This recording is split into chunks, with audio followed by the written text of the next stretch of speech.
there's so much concrescence of time and compression of historical development going on in the world right now that you can hardly pick up a journal in your favorite field without seeing that all paradigms are being challenged.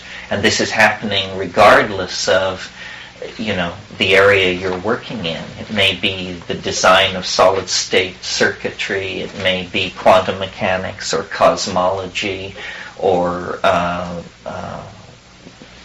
information theory. There are simultaneously now going on so many breakthroughs in the investigation of nature and mathematics that one of the themes of these discussions will be how unpredictable the consequences are of all this knowledge flowing together. No one is planning how these various technologies, insights, and tools are going to fit together. And in a way, it creates opportunity, because there is so much chaos, because very small forces can exert major changes. I'm sure you all know the cliche about the butterfly whose wing beat starts the hurricane. I got a fax the day before I came down here saying that Interpol had put out an all-points bulletin for that very butterfly and was attempting to corner it and to halt the hurricane season. So they do take this stuff seriously. So I would just to review some recent developments that may or may not be related to each other, but they are certainly related in the sense that they are all occurring right now. Some of you may have followed the detection of the top quark in a recent series of experiments at CERN in Geneva. Well, this essentially ends an entire program of nuclear and particle physics that's been carried on since the 20s. Now the quark model of matter is essentially complete in its more modest formulation. All the predicted particles have been detected. There is good agreement between theory and theoretical formulation. And this represents the culmination of an effort to come to grips with matter that's been underway since the Greeks. And it essentially, in 1994, the general sense is that it's now pretty well nailed down. This is astonishing and ends a whole intellectual effort that, as I say, began with the Greeks, gained momentum with Newton, gained incredible intellectual focus throughout the 20th century, and is now completed. It's the equivalent of the sequencing of the human genome in biology, which is the next subject that I wanted to mention, which is this project, which was slated to be finished around 2020, is now probably going to be finished well before 2000, because once they got into it, they discovered that it's like riding a bicycle. The more you do it, the easier it is to do, and very, very sophisticated computer-driven chemical simulation techniques have been invented, and the human genome is just filling up like a crossword puzzle day by day, week by week, as we speak. Could you explain what that is? I don't know what that is. Oh, well, every organism in nature is specified by a unique sequence of chemical labels called nucleotides, and they are stored in the DNA. And this nucleotide message, in the case of human beings, is like up to 20 million units long. And it's basically the script for a human being. Now, whether you get you or me depends on whether the switches are set in up and down positions, but all human beings have the same gene sequence, it's called. And so if you can sequence, if you can determine the human genome, you can predict the occurrence of all kinds of hereditary diseases and, have a kind of utopian approach to medicine where everyone throughout their entire life knows what they are at risk for, and in contemplating any possible pairing for procreation, just down to a gnat's eyelash what the child's genetic predisposition for various diseases and enzyme deficiencies and this sort of thing. Well, so this is happening, and at a startling pace. Can I ask you something? Sure. So if you say that it's predetermined, is that like, do we have anything to say about it? I mean, can you prevent then? Oh yeah, you can definitely prevent, because you see, if you can locate where on the genome the defective gene is. How do you spell genome? Genome. N-E, okay. If you can locate where in the genome the problem is for any genetic defect, then you can design a repair gene that can go in there and actually just scissor the bad piece out and put the good piece in. And this is not science fiction. This is being done in the laboratory now, and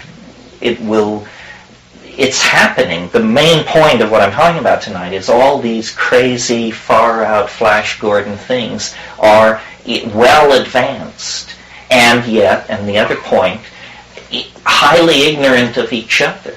So that the cross-fertilization process that is really going to make all this come into a kind of new paradigmatic order hasn't yet been revealed. Okay, so, other items. And some of these range toward the, oh wow, remember ultimately this is just a laundry list of things on my mind. The events that will occur in the vicinity of Jupiter in the third week of July of this year are extraordinarily interesting from all kinds of points of view. Are you all aware of what I'm talking about? No. Okay, in January an object was detected breaking up under the tidal forces of Jovian gravity, and this object was named Schumacher-Levy 9. And it is now in about 25 pieces that are 3 to 5 kilometers in diameter each. And the Newtonian mechanics of this decaying system of orbits dictates that between the 19th and the 26th of July of this year, these objects will smash into the planet Jupiter on the dark side, on the side turned away from the Earth at the moment of impact. But because, well, it's a fascinating event for many reasons. First of all, it's going to churn up an enormous amount of material from deep below the cloud tops of Jupiter, and within 6 hours, the parameter will turn into view of Earth-based telescopes. Whoa. The other thing is, these planet-crushing events, these collisions of large objects in the solar system, have a very interesting and not fully understood role in the formation of our own Earth and the way the history of life has developed on it. For example, and this is the next new thing I wanted to talk about, there has been a sudden coalescence of agreement in planetary geophysics over the past 6 months over a problem which may not have been bothering you, but bothered me, which was, where did the moon come from? And there have been, for hundreds of years, different theories. I mean, clear back to Laplace. One theory, Laplace noticed that galaxies and solar systems, everything condensed down out of dust, and he this is in the 1770s, put forth the very plausible theory that the moon simply was an aggregation of material in the same way that the Earth was an aggregation of material and that it formed around the Earth. Well, then there are problems with this, technical problems. It just doesn't check out. So then another theory that had its vogue was that the Earth was spinning very rapidly in its early history, and a blob, actually it just separated off, a hot blob of stuff which went off into space. Suddenly, new techniques for analyzing Apollo rocks and stuff brought back from the moon and all kinds of conferences and so forth, they figured it out. And the answer is extraordinary, and none of the above. The answer is that 4.1 billion years ago, the Earth was struck by an object the size of Mars, and that in this catastrophe, enough ejecta went into orbit around the planet to condense as the moon. It's remarkable that such a catastrophic and dramatic theory could get unanimous acceptance in the field of planetary science, where all this stuff is most haggled over. What was the planet the size of Mars that hit the Earth? Was it Mars or? No, it wasn't Mars. It doesn't exist. Its core has now sunk into the core of the Earth. It had an iron core. It is now part of the Earth, and the lightweight pyrocene ejecta formed the moon. And if you're interested in this month's Scientific American has it on the cover. A photo of the event. So, just extraordinary revolution in theory in a very fundamental matter, because, some people claim that the moon was captured, and that it was captured as recently as 65 million years ago, and that the complexity of mammalian phylogeny is related to the presence of the moon, and now all that's out. The moon is very old. It emerged in this catastrophe basically at the moment of the solidification of the surface of the Earth. It was a climactic event that came at the end of a series of asteroidal infalls that basically built the planet. So then, other things. How does that tie into this thing with Jupiter then? Is that just to give us an idea how that happened? Or what? Yeah, that we've never had an opportunity to observe anything like this. The extinction event which killed the dinosaurs and created the beginning of the Mesozoic era 65 million years ago was not as energetic an event as this thing that's going to happen in July.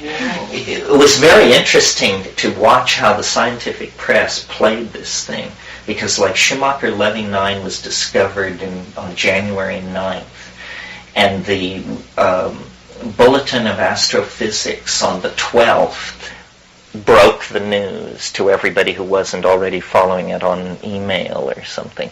And they called it a once-in-100-million-year event, which, interesting that this once-in-100-million-year event would occur at a moment when human beings have instruments on their way to Jupiter.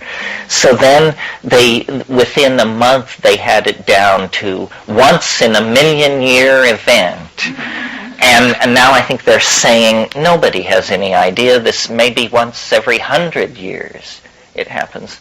But it's very interesting. The explosion will be so large, and since it can't be directly seen by Earth-based telescopes, the energy release will be measured by measuring the flash of reflected light off the moons of Jupiter. In other words, they will rise in luminosity and then fall very suddenly as this explosion takes place on the backside. So, that's that. Sort of in line with all of this, and with a kind of an Esalen spin on it, something very interesting that's been going on, if you're a fan of the history of science and ideas, is that in the last 6 months there's been a very interesting effort to look again at David Bohm's work. David Bohm is now dead, and I believe he taught here or he visited here many times. In any case, his ideas are well known here. And he was sort of always our physicist, our meaning the slightly flakier end of things. And for that reason, he was not taken seriously as he should have been in the halls of physics. Well, then I think he died about 18 months ago.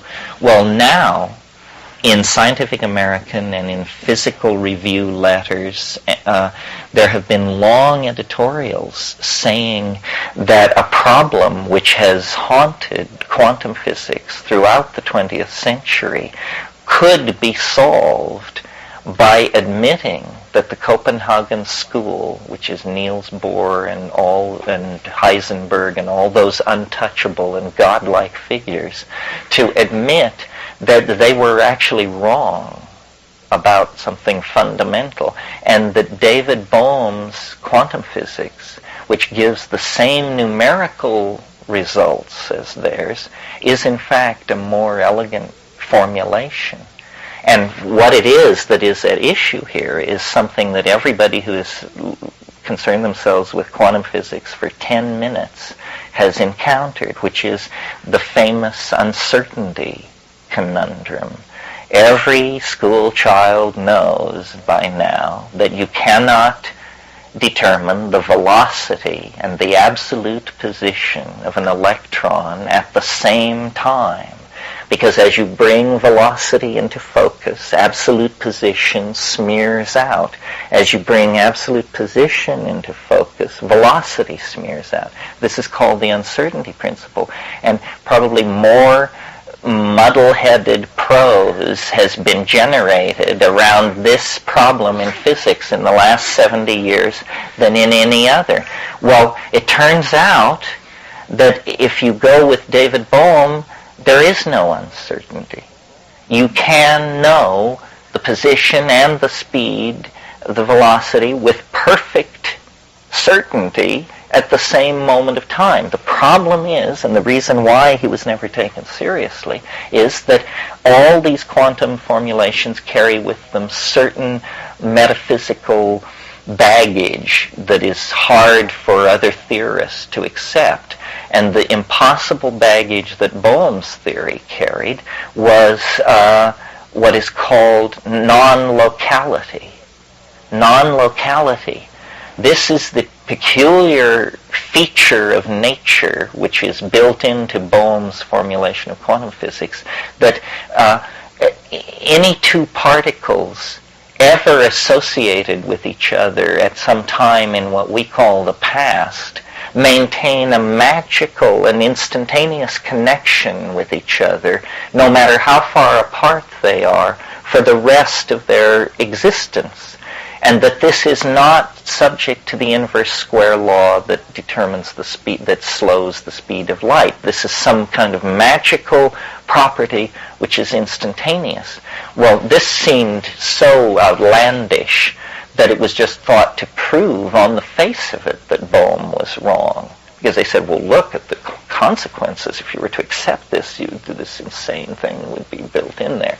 But now, because of what's called Bell's theorem, they are actually doing experiments which demonstrate, in the same way you demonstrate the charge of the electron or the speed of light, they're actually doing experiments which demonstrate that non-locality is real. You associate two electrons, you pass them through a grid of some sort which separates them.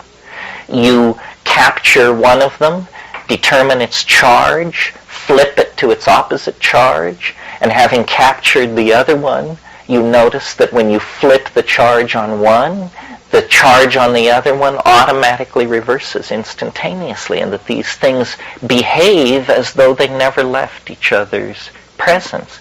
Non-locality.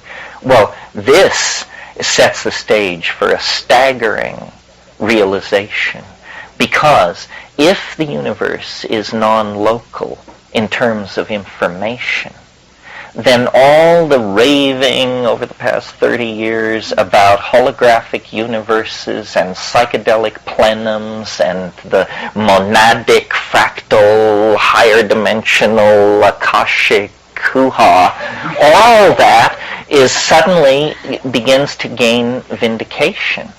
And okay, so that's all happening. Meanwhile, 3 doors down the hall in the branch of things marked information theory, they're realizing that there is a way to analyze physics so that what you get is that that what we call matter is simply information in association with energy. That information associated with energy is matter. So then you go back to this other branch of understanding, and they're saying that information is non-local. And then what that begins to sound like then is that matter also is non-local in some sense. And if you could download that into a technology, you could walk from here to Zenebel Ganubi without ever going through high vacuum. And that would be big news. You understand what I'm saying? Good. Yes, it would be reasonable to ask a question at this point. So how does the principle of non-locality come in to prove that you can determine position and velocity at the same time? Oh, it doesn't. It's simply that as a consequence of accepting the parts of his theory which allow you the absolute prediction of velocity and position, you get, as a kind of, you can't not order it side dish, this non-locality thing. And when really a way of talking about non-locality is to say, and then this goes to a whole other branch of knowledge that's also just boiling at fever pitch, is to say, well, then what we're really saying is that the universe is fractal, that it's an enfolded set of values such that you can extract the whole story from any subset. And again,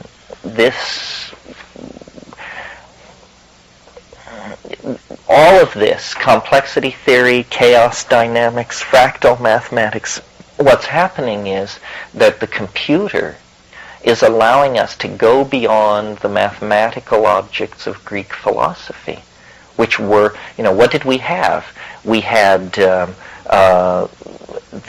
cube, the perfect circle, the dodecahedron, so forth and so on, and then through the genius of Newton and Leibniz and that crowd, the infinite set of ellipses that we could extract from the section cone that allowed us to do calculus, that allowed us to do modern science, but that's sort of where it ended, with Newtonian mechanics and then statistical mechanics to handle the quantum. But now, with chaos dynamics and fractal mathematics and complexity theory, we are actually producing mathematical models of nature that are more like nature than anything we've ever seen before. And it's, in a sense, the culmination of the holy grail of a certain branch of human thinking, that out of numbers and their relationships, which are, after all, objects in the human mind, whatever that is, comes this incredible close correspondence to nature, which is the most remotely removed and ontologically independent thing we know vis-a-vis the human mind.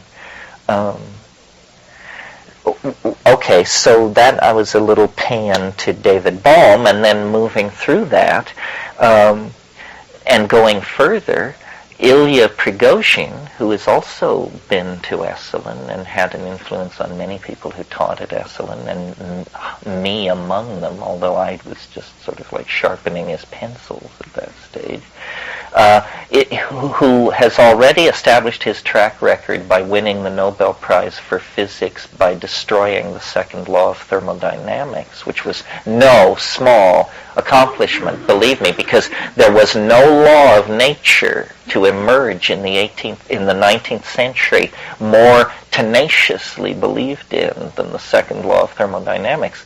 And Prigozhin just showed that, it was a generally true statement of a rather complex situation in which actually sometimes it was bunk. And he secured that mathematically. That was 20 years ago.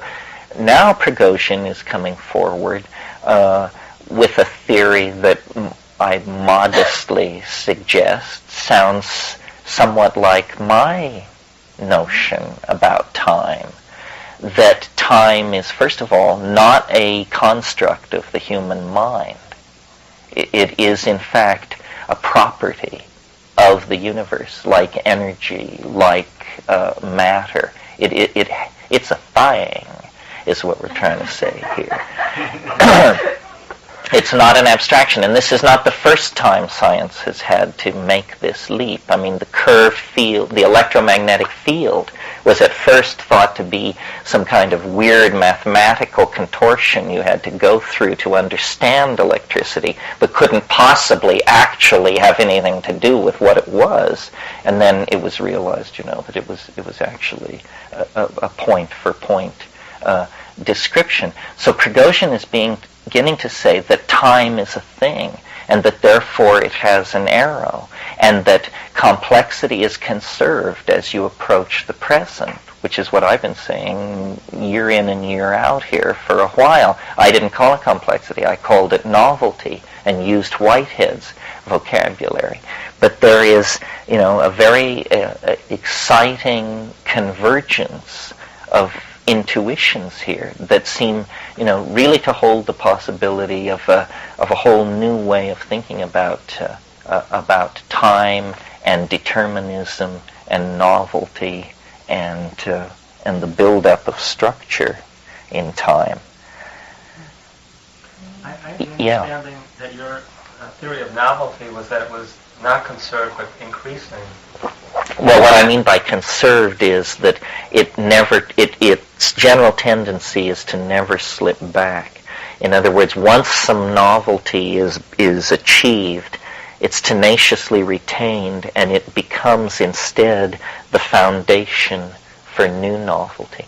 And that's how novelty increases over time, by building on pre-established levels of novelty.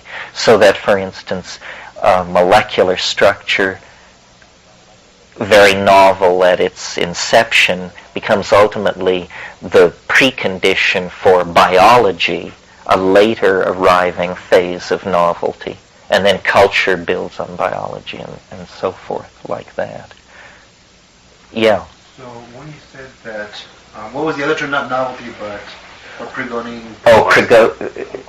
Complexity is maintained as we get closer to the present.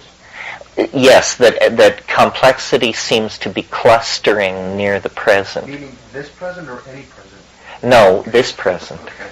In other words, what he's saying, part of his breakthrough, is he's saying the arrow of time is real. It is, the universe is from end to end oriented in one direction. It isn't an artifact of human perception. This is a break with ordinary physics, which insists that all these transforms can be run backward in time as well as forward. He says no, and that's what I've been saying. My conception is that the cosmos is what I call a novelty-conserving engine, and that it through a sort of a one-step, two steps forward, one step back process, marches ever deeper into novelty and ever faster. That's the other thing that interests me, because I am now, I have a very palpable sense that time is accelerating, and that the convergence of some of these things we've been talking about is going to eventually lead to a discussion of what is the nature of time and experience, that in fact history does seem to be ending. This sort of vague and murky intuition of religious ontology is now respectable in physics laboratories. And the presence of human culture on the planet at this incredibly advanced state of acceleration and novelty seems to indicate that, we are making it impossible for ourselves to go anywhere but into another kind of cultural dimension. Well, which I guess leads me on one level to one of the other things which I wanted to talk about, which is, in a sense, the illusion of stability in social space, if there is one, if you're able to maintain the illusion of stability in social space. It's because the exciting thing that's going on is invisible. And what it is it's the growth of the net. It's the rise of the web, which hour by hour, day by day, is reaching around the planet deeper and deeper and deeper. The number of people getting email has doubled every 6 months for the last 5 years. It's doubled every 6 months. If this goes on at the current rate, every man, woman, and child on the planet will have email before the year 2000. And of course, there's nothing to see, there's nothing to touch. I mean, there's some appliances involved, but they're quiet and in the background. And yet, what it is that the human neural net, the unconscious of the species, is actually being hardwired as an artifact. We're pouring glass and gold and silicon down the microtubules of the racial imagination, and as it were, making a kind of casting of the state of the human imagination at the close of the millennium. And to what degree this imaging of ourselves in silicon will ever reach a limit is hard to tell. I mean, we've begun with the past. We're archiving it, we're virtualizing it, we're creating databases that allow us to stroll around in it. But more and more time will be consumed, and eventually the only choice will be to allow it to flow over into the presence. And, prosthesis is already practically a way of life. But, what's coming is very hard to imagine. And Prigozhin, to loop one of these concerns back to another, Prigozhin got his start studying traffic theory on freeways.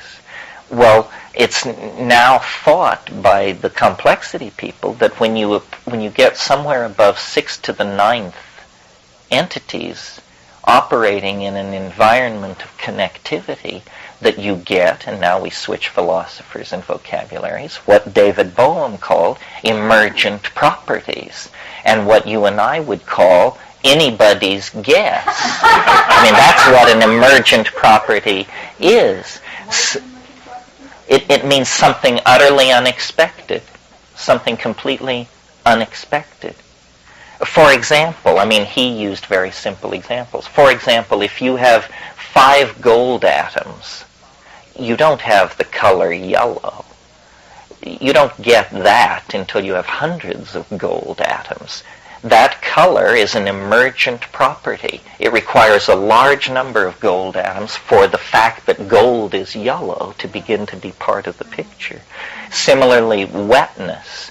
If you have a water molecule, it is not wet in any sense that you can relate to. Wetness is a property of thousands of water molecules. It's an emergent property. And so there's obviously nothing magical about this, unless you happen to be conscious at one of these phase transitions and you actually see an emergent property come out of a species. And clearly what we are trying to do is overcome our differences. Our thing is a curious dichotomy between our individuality and our drive toward community. And technology is facilitating the drive toward community at this incredibly accelerated rate. Traffic is accelerating. Traffic is accelerating. And, my enthusiasm for psychedelic states of mind, I see simply as a kind of aboriginal precognitive anticipation of this state of electronic data fusion and information transparency that is being put in place. Essentially what we're doing is we're realizing our cultural ideals, whether we're conscious of them or not. And one of our cultural ideals is agape, Christian love, or transparent telepathic sharing. And so our technology becomes this, that's why we invented printing presses and clear windows and lingerie and the computer, and all of these things facilitate. Do you think that, everybody's reading the Celestine prophecy. What do you think about that? Interesting. Do you think that's goes right in line with what you just said? Well, O. Henry said, never read a book till it's 5 years old. And I don't always follow his advice, but in the case of the Celestine prophecy, I'm kind of weird. I was very embarrassed a week ago or 10 days ago. I was in New York City, and I was with some friends of mine who were in a rock and roll band, and they were on the Letterman show. So I went with them to the Letterman show for the taping of the show. It was the Spin Doctors. And I had never seen the Letterman show. So I kept saying to people, is that Letterman? The janitor would go by, and then, because we were there an hour ahead of time. So I'm not very au courant with these cultural icons. I wish the author of the Celestine prophecy, he, she, them, or it, whoever it may be, good luck. A he. But I do, if what I've been able to glean from the ether about the Celestine prophecy is that it is a species of anticipatory, visionary breakthrough, right? Saying that the world is going to change beyond our possibility of recognizing it. I think this is absolutely true. The details are where it gets tricky. Part of my notion of how we should all behave as we move toward this attractor or this transcendental object that is the telos of the historical process is to just try and spread calm and good vibes so that people, it's like a roller coaster, the sign which says, do not stand up. People should not just keep your mouth shut, keep your hands on the handlebars, and, you can yell your head off if you want, but do not stand up, please. Just a word about this, to the immense boredom of half the people in the room who've heard me say this before, but this question about anticipations of the millennium, the way I think of it is that huge events have a kind of backwash into the past. They are not cleanly divided from the time which precedes them, so that before they happen, you can almost feel the certitude of their arrival. And so this thing that lies ahead of us now, not very far in the historical continuum, is the grandmother of all of this kind of thing. And social theories, philosophers, psychedelic trips, visions had in the desert, all of these things will just organize themselves like iron filings around the presence of this object ahead of us in time. And so, in a sense, all of history is an anticipation of the end of history. And the closer you get to the end of history, the clearer the anticipations become. So, when you're 2,000 years from it, it's something about how God and man will be fused in one body, and a Messiah will take a chosen people into a land of milk and honey, and that's the best anybody could do. That's the clearest image anybody could get of what the deal was. So then circa 1948, you're up to, the Rigelians will come with enormous ships and advanced medical techniques and teach us how to clean up our earth and love one another and grow food from the sea and so forth and so on. Turns out, no, that isn't it either. And as we get closer, the amount of prophetistic speculation is just going to grow exponentially, because all the old systems of thought are failing. And all the old systems of thought are capable of doing is denying the obvious, which is that the earth is on the brink of the greatest change since the end of the Mesozoic, But people don't like to think about that, because all they can think about is, the possibility of personal extinction. Technology, religion, psychedelic drugs, archaeology that could at any moment spew something out of the ground that would completely scramble everybody's notion of what really did go on or something. And I'm not a face on Mars guy or some malarkey like that, let me make that clear. But still, you have to be open to the fact that something might come along. Well, what else do we want to say about that? Let me see if I covered my list. I think we were talking about the nets and the webs. This collectivity that is coming into being is coming into existence more rapidly than anyone can chart or clock or understand. I have a protocol that goes on in the middle of the night and searches databases all over the world for keywords of interest to me. And when I get up in the morning, these files are just stacked on the screen, ready to be gone through. And, it can be trivial, but it could be, a heresy, a Greek Orthodox heresy of interest to fully a dozen people on the planet. And, if the information is out there, the computer will eventually winnow and winnow and winnow, because it is so tireless and so deeply dedicated to my wishes. I mean, what else does it have to do? It doesn't know. What's the word? Well, the word I was thinking of is Mandaean, which is a religious cult that I'm interested in that's existed continuously for about 2,800 years. Mandaean. And they now are down to a few hundred people in the swamps of Iran and Iraq. And I wonder about the state of their community. I wonder how they came through the Gulf War. I wonder if they were able to preserve their very strict kosher laws and a bunch of other things. I mean, you may wonder, why do I care about this? I have a lot on my menu. It's just, Did you say kosher?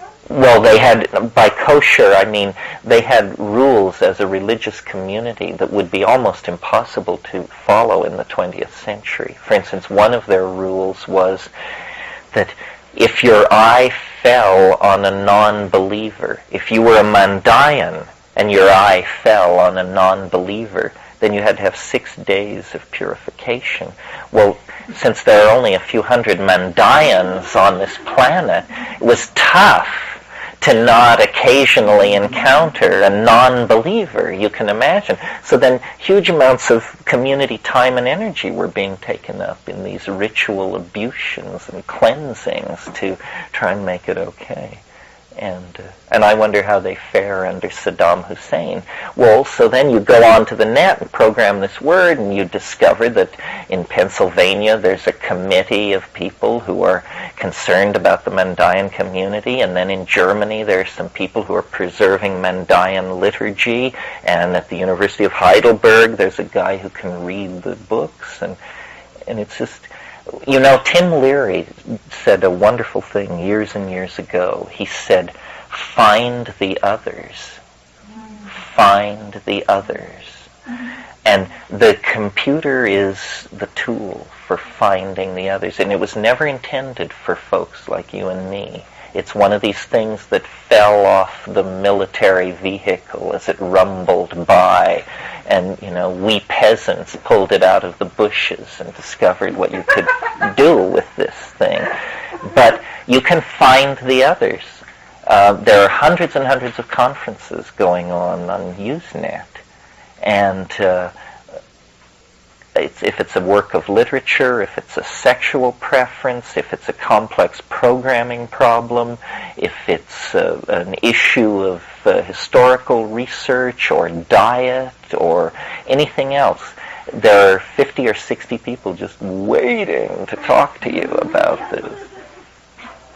So, you know, I sort of believe that the psychedelic revolution is beginning to bear fruit, and that we shouldn't have thought of it as the 60s revolution. We should have thought of it as the 30 Years' War. And, you know, victory is now within sight. No one can run or program these vast networks except guys with ponytails. And the suits who are depending on all of this stuff to hold the world together are entirely beholden on, you know, guys with one earring and ponytails and all that. Everything that loathes and revolts them is interposed between them and the technology, because printheads can't hack it. Literally, they can't hack it. And as Thomas Kuhn said in The Structure of Scientific Revolutions, you know, the way you really make revolutions is by waiting for the old guard to die off. And they are dying off. And then the synergy that comes from all of these fields melting together. I mean, it is like, my intuition was always that the psychedelic experience was a fractal anticipation of human history. You know, that it starts out the same way, everything's normal, you're just cooking your food around the fire, and then it builds, and then there's structure, and then dissolution of structure, and then technical accretions, and vast downloading of ideas, and so forth and so on. And it's happening. I mean, the unitary mind is being created. It is, in fact, in existence. The autonomic functions of the human superorganism are already in place. And what do I mean by the autonomic functions? I mean the daily pricing of gold, the computer transactions that characterize the banking system. This is all going on all the time. Machines are talking to machines, moving billions of dollars around, setting the values of currency and precious metals and commodity.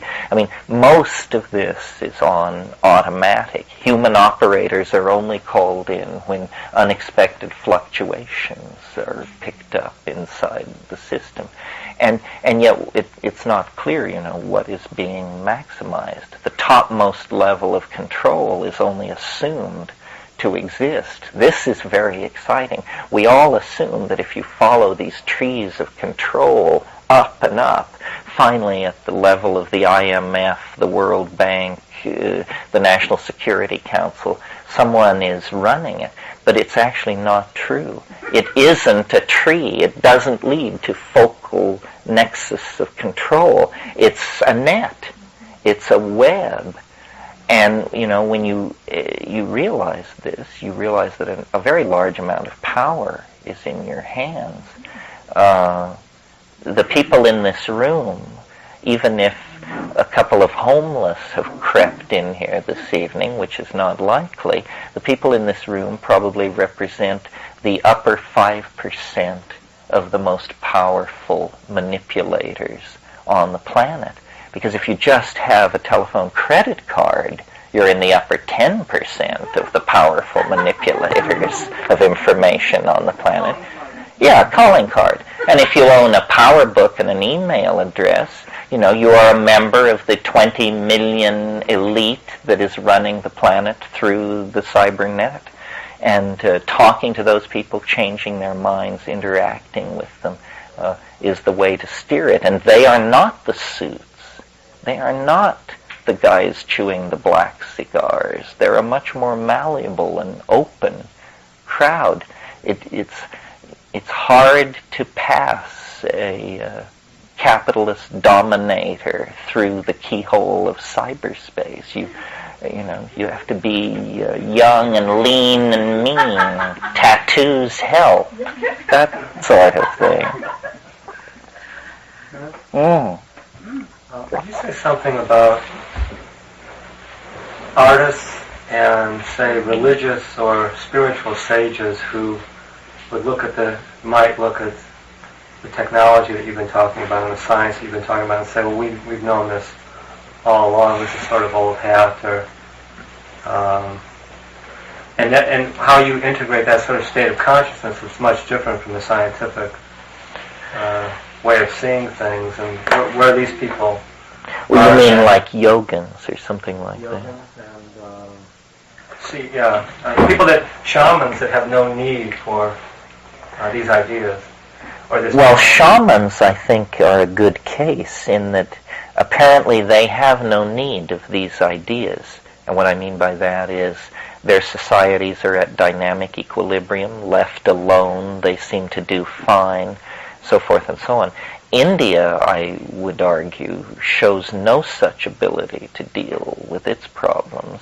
I mean, socio-politically, it's a mess. They should be, and in fact are, very interested in this kind of technology.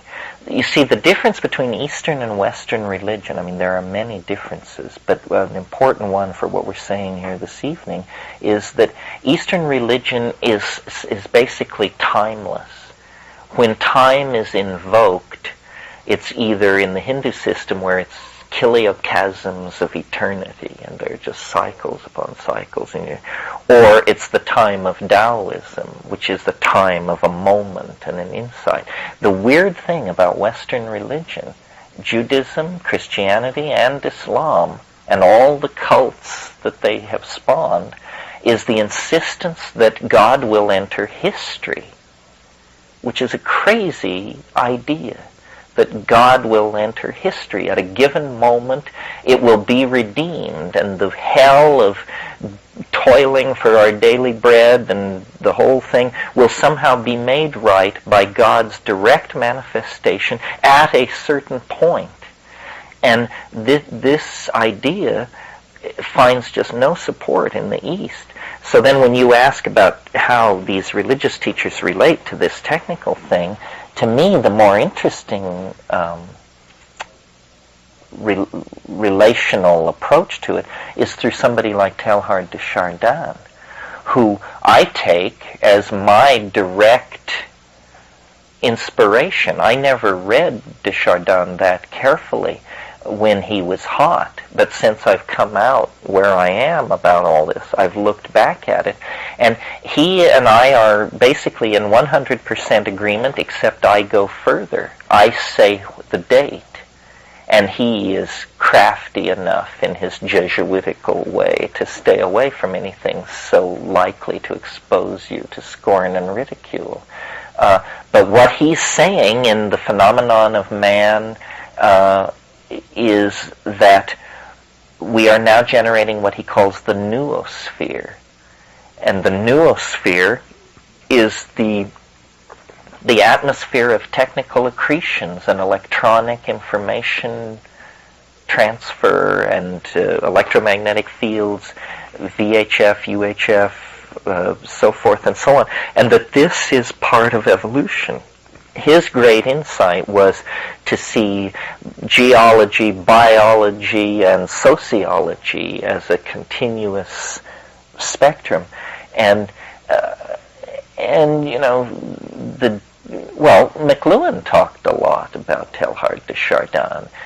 With McLuhan, you never knew whether he was being entirely serious or just going for the good line, but he said that the age of the Holy Ghost, which was to occur immediately before the end of the world, that the age of the Holy Ghost, we had Edison to thank for it, and that the spread of electricity around the world was the direct descent of the Holy Ghost, and that as cities turned to oceans of electric light, he saw it as an epiphany of the third person of the Trinity. This is an argument for keeping Catholics far from the machinery of power. They're clearly screwballs of some sort. But it seems to me that if you make a religion out of consciousness, which unconsciously I think we in California have done, or that this is what the New Age is about. We worship mind. We worship mind. Well, if you make consciousness your religion, then clearly the body of consciousness is the technical accretion, the superhighways, the computers, the color, the fiber optic networks. All that is how consciousness manifests itself. Consciousness it's as though we're still involved in the alchemical concerns of the 16th century, that consciousness achieves its fullest perfection through the fusion with matter. That the union of spirit and matter, which in materialist scientific terms is crazy talk, doesn't happen. But in the terms of the magical pre-Cartesian attitudes toward matter, this is what they were going for. And in a sense, Mircea Eliade said this. He said, it's ironic that the 20th century, with its scorn for the magical notions of the 16th century, has achieved the full program that those notions set forth. In other words, changing of lead to gold, we do this. It costs a lot of money, but we can do it in our reactors, our cyclotrons. We change lead to gold. We sequence the genome. The secrets of life and longevity are unfolded before us, and then this final thing in the computer. I mean, the computer is the union of spirit and matter, and 5 or 6 years ago, you used to hear a lot of talk about how computers could never do all kinds of things, and they were simply adding machines and this and that. Well, that's a kind of computer, but those voices have grown strangely muted as massive parallel processing and neural nets and stuff like this. So I don't know where all this rests. James Joyce said man will be dirigible, which is like the flying saucer faith.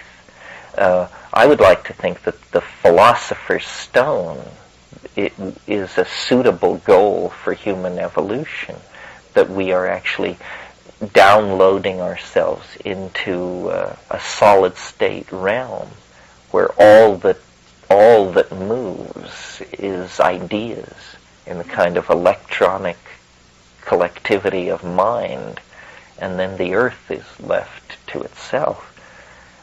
But how this is to be accomplished, I'm not sure. But on the other hand, it's not up to me. I mean, if you read people like Hans Moravec, his book, what's it called? Mind Children, The Future of Machine and Human Intelligence. I mean, there are ideas in there so bizarre and far out, and yet, being discussed by someone with a tenured position at Carnegie Mellon University, that all that really holds us back as these boundaries dissolve is our imagination. The difference between the psychedelic experience and history is that history is real. And at the end of it, you're going to be able to stay there, wherever there is, if you want, and do those things. And I think it's coming very, very quickly. Even the wildest things that we've talked about here to save certain theoretical constructs, such as time machines, are now being talked about in the popular scientific press. There was an article about time travel 3 issues ago in Scientific American.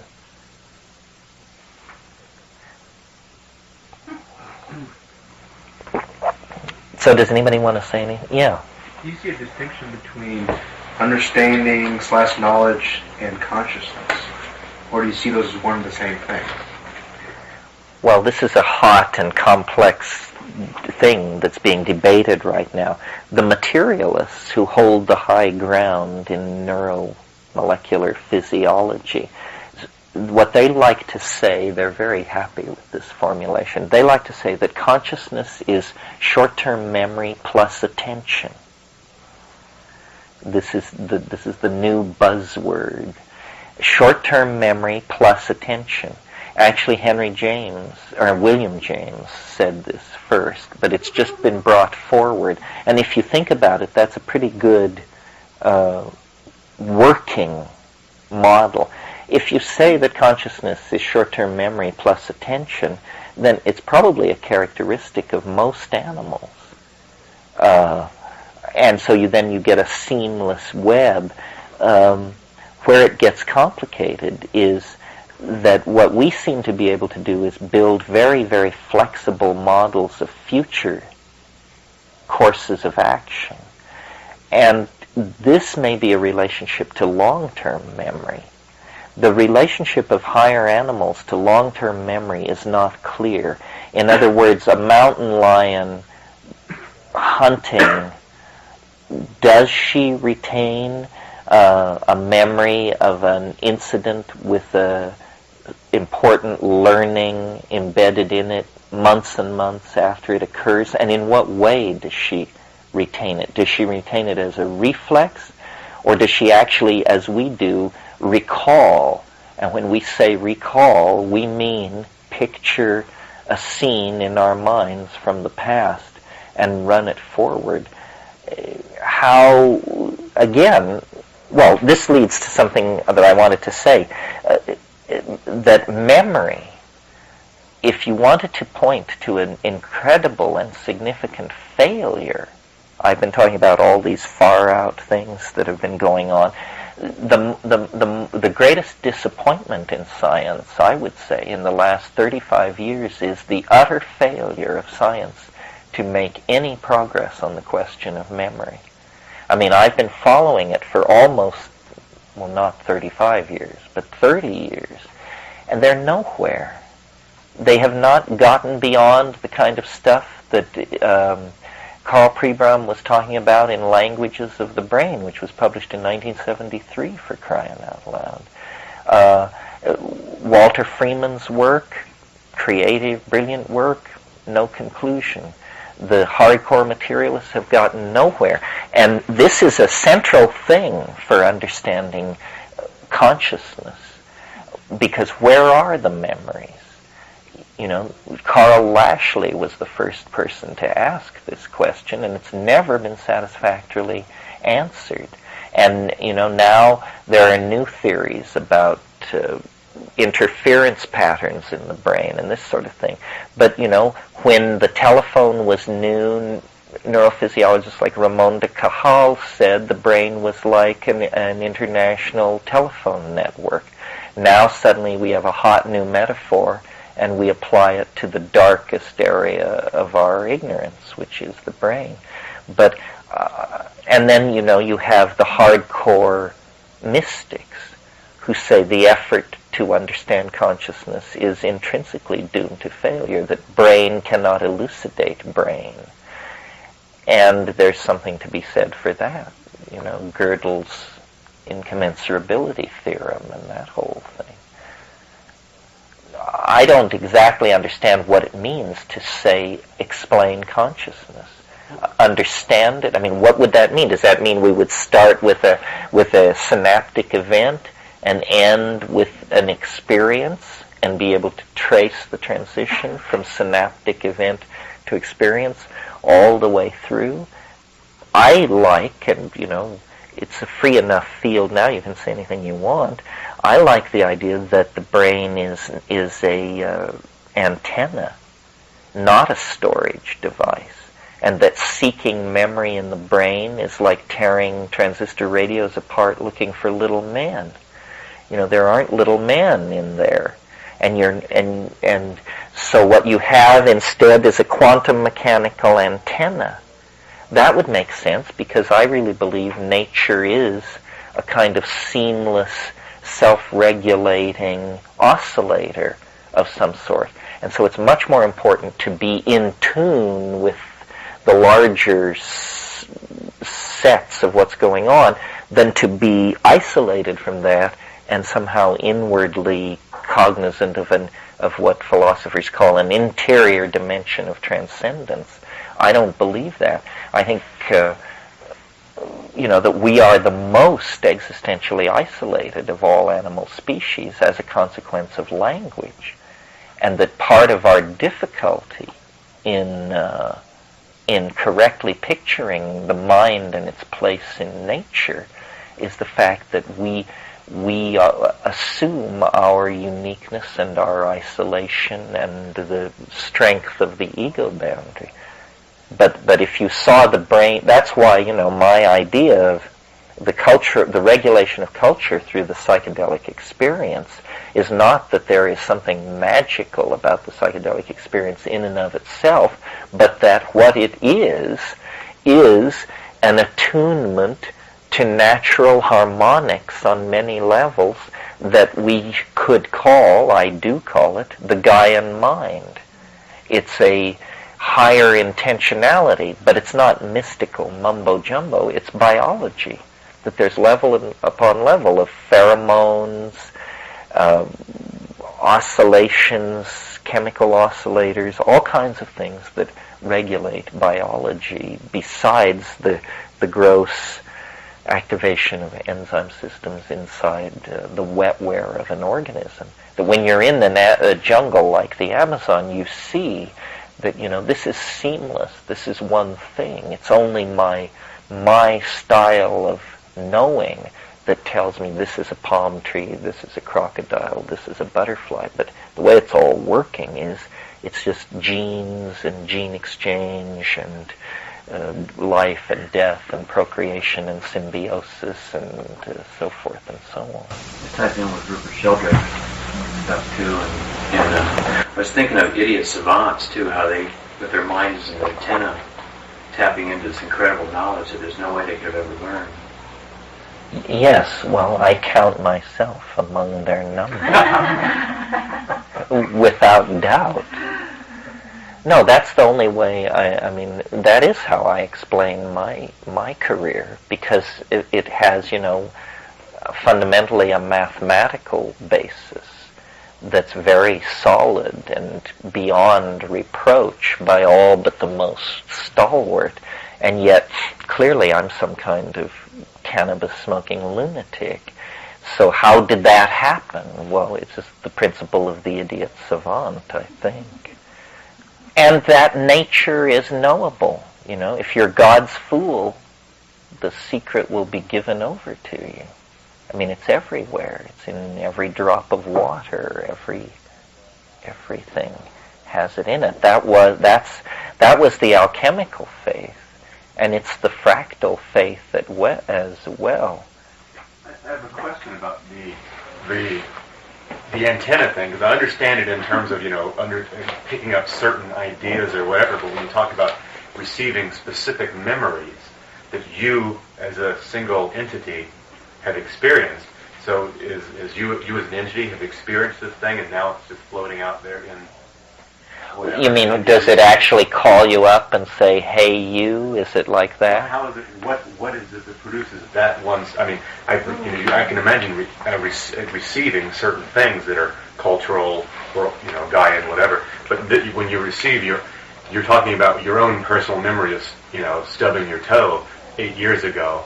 why is that floating around? Oh, I see what in you're mind? saying. Well, this is the great problem for all theories of memory. We know that if you live to be 70 years old, that every molecule in your body will be exchanged approximately 10 times.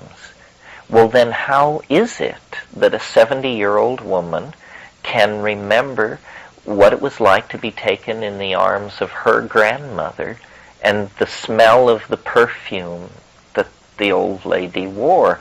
I mean, that is just an absolute mystery. And if you're a hardcore materialist, and God knows they're around somewhere, probably not here, but if you're a hardcore materialist, then you say, well, something must persist. And if we could figure out the one thing that persists, then we'd have it nailed. Well, it turns out there is something which persists. The neurons do not cycle over. You are born with a certain number of neurons, and you die with a few less, depending on your drug-taking history, and they are never replaced, and they are never cycled out. Well, but then the materialists break down, because this magical substance, which you would think would help them solve their memory problems, the theories necessary to turn it into the storage side of memory are too fantastic for them to swallow. You would have to go to something like the invisible landscape, plug, to find a theory radical enough to account for that, because you would have to hypothesize molecular storage almost at the speed of a tape recorder of theoretically an entire lifetime. So 70, let's make it 35 years, because presumably you don't retain your dreams very useful. So let's say 30 years of continuous tape recording being downloaded into something under 8 angstroms in diameter, with no degradation of the data stream, and so forth and so on. I mean, it becomes insupportable and fantastic in their minds, but perhaps not. I mean, nature has a peculiar way of using redundancy. Like, once nature finds a way to do something, she will tend to use that technique over and over again in different applications. We see that the problem of storage of information and retrieval of information and non-degradation of that information has all been solved in the functioning of DNA. But the information that is stored in DNA, if you talk to an information theorist, they will say, well, it's not like memory, it's not like people's faces or their addresses and telephone numbers, it's just protein synthesis. It's structures for protein synthesis, and you mustn't be so naive as to confuse this with real information and pat on the head, so forth and so on. But here we have the DNA, the central molecular machinery of life, and for reasons known to nobody, vast sections of it are what are called silent DNA. What does that mean? It means those parts of the DNA don't code for proteins. Well, but maybe they code for something else. Maybe they code for memory. And maybe the so-called random or trash arrangement of nucleotides in those sections of the DNA are, in fact, our memory. I mean, memory is very mysterious, and the mechanism which explains it may involve principles at the edge of or beyond the grasp of current science. I mean, think of it. You know, I have memories going back to 8 months, and many people report memories under 3 years. And often these are movies, you know, the most highly degradable and data-dense form of image storage there is. I mean, that's why it's so maddening to store images, you know, videotape on computers today, because it's so memory intensive, as they say in the biz. And yet this seems to be how we store our memories. Let's see, what else needs to be said? Well, again, this is simply a laundry list of things, cutting-edge concerns and ideas in the realm of what I've left out, and I'll mention it, and then maybe we can knock off, are pop political ideas. I've talked to you guys before about the idea of one woman, one child. I've slightly modified it recently, or made an addendum to it, which is, I think it would be very interesting if every woman had one child. We've talked about that and the social consequences of that. But how interesting it would be then if 75% of those children were female, and that the feminization of society, I think, should not proceed through the feminization of men. It should proceed by dialing down the overall number of men in the society. And I think probably the 50-50 sexual ratio that is actually an artificial ratio maintained by crazed monogamites and their dominator stooges. Not to judge it, of course, but and that usually in large mammalian social animal groups, males are more at a premium, and so that's something I've been following and talking to people. And then lastly, and in a somewhat lighter vein, I want to urge you all to consider the Zippies and their crusade to save the soul of America, which you may not have heard of. Well, that's how it is with crusades. The Zippies are a bunch of English bohemians who are trying to launch a third British cultural wave, following in the model of the Beatles first and Malcolm McLaren and the Sex Pistols second, and now come the Zippies. And they exemplify a certain kind of syncopated house, trance, dance, techno music. And what I like about them is that they operate under the banner of what they call pronoia. And pronoia is the creeping idea that people are plotting behind your back to help you. And I see pronoia as part of the phenomenon of boundary dissolution. You know, things are going to get better and better because everyone, and what a zippy is basically a freak who has their shit together. You know, zippies are freaks, but they don't have large amounts of garbage in their apartments. Freaks who recycle, that's your typical zippy. And so they'll be making their way across country, and if you get a chance to attend any of their raves, you should do it. Raves are very good for the soul. And there's a lot of youth bashing going on in this country. And it's very weird and directed from large glass and aluminum boxes along Madison Avenue in Manhattan.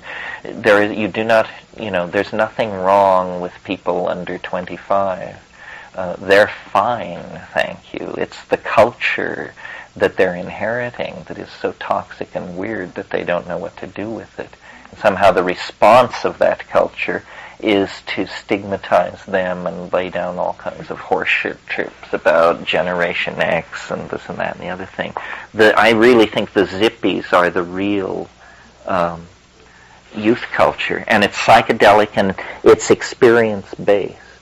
That's the other thing, something we've preached here over and over again, that the primacy of direct experience is what life is about, not what Time magazine is telling you, but, how you feel in your body right here, right now. And, the drugs you take and the sexual acts you participate in and the things you do with your mind and body in real time, and everything else is highly abstract and not to be trusted, I think. In New York, I gave a talk for the Zippies trying to formulate what it is, and it's mostly what it isn't. It's about not believing, not consuming, not following. It's about taking back direct experience. If we could feel our circumstance, if we could feel what we're doing to the earth and each other, we wouldn't do it. It's that simple, because it's too horrible. But, you can anesthetize yourself with ideology, with wealth, with distance, with religious obsession, so forth and so on. And then, you can't tell shit from shinola. But pain is pain, agony is agony. There's plenty of it out there. So I think the precondition for any kind of response to that, any kind of like political or reforming response to it, is to feel. And that means taking back your own social space from the machinery of media and domination and value manipulation and so forth and so on. So I live life with an immense sense of intellectual excitement and hope. That's the thing. I think there are a whole bunch of cards on the table that permit intelligent people to hope. Intelligence and cynicism, which have gone hand in hand throughout the 20th century, are no longer good company with each other. It's inappropriate. Cynicism is now inappropriate. It's déclassé. It's not chic, my dears. Something else is on the horizon. And so permitting smart people to hope, that is the goal.